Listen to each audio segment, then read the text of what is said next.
지난 겨울 사냥 떼죽음의 주요 원인으로 아프리카 돼지열병 차단 울타리가 지목됐지만 정부는 여전히 전면 철거는 이르다는 입장입니다.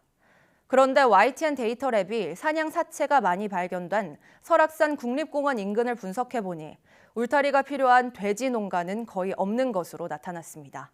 장하영 기자가 보도합니다.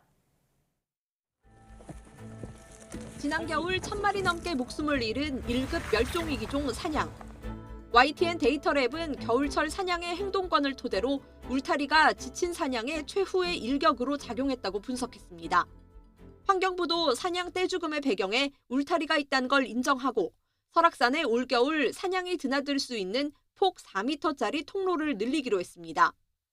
하지만 죽음을 막기엔 역부족입니다. 통로 30곳의 총 길이가 120m로 설악산 국립공원을 둘러싼 전체 울타리 56km의 0.2%에 불과하기 때문입니다. 울타리가 나왔어요. 그러면 이 옆으로 이제 걸어가겠죠. 한참 푹 빠지면서 한참을 걸어가가지고 구멍을 뚫고 나갔어요.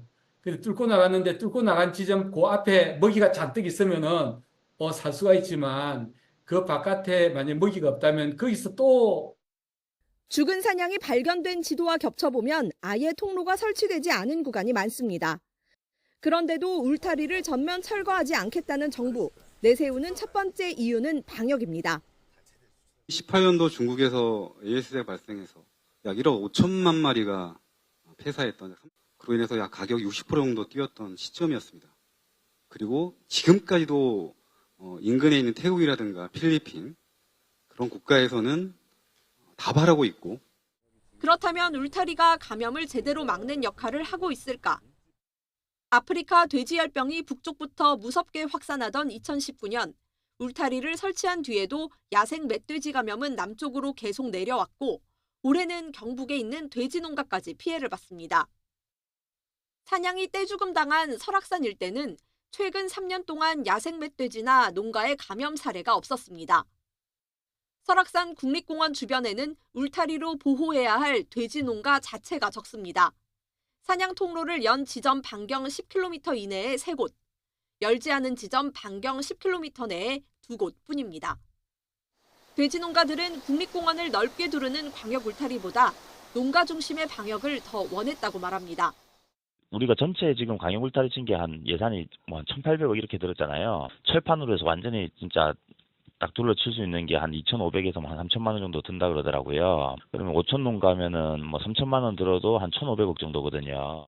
전문가들도 울타리가 초기 감염병 확산 속도를 늦추는 역할을 했을 수 있지만 이제 중기에 접어든 만큼 방역 방식도 달라져야 한다고 지적합니다. 최초의 목적이 남하를 저지하는 거였다면 지금은 이제 남하가 이미 되었기 때문에 그 역할은 없는 거여서 농장에서 그걸 잘 막아서 돼지하고 직접 접촉하지 못하게만 만들 수 있다면 발생하지 않는다는 이제 특성을 갖고 있다는 거죠. 1,000마리 넘는 사냥이 목숨을 잃었는데도 울타리 고칠 생각이 없는 정부.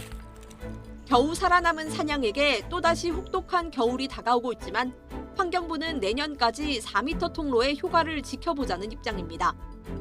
YTN 장하영입니다.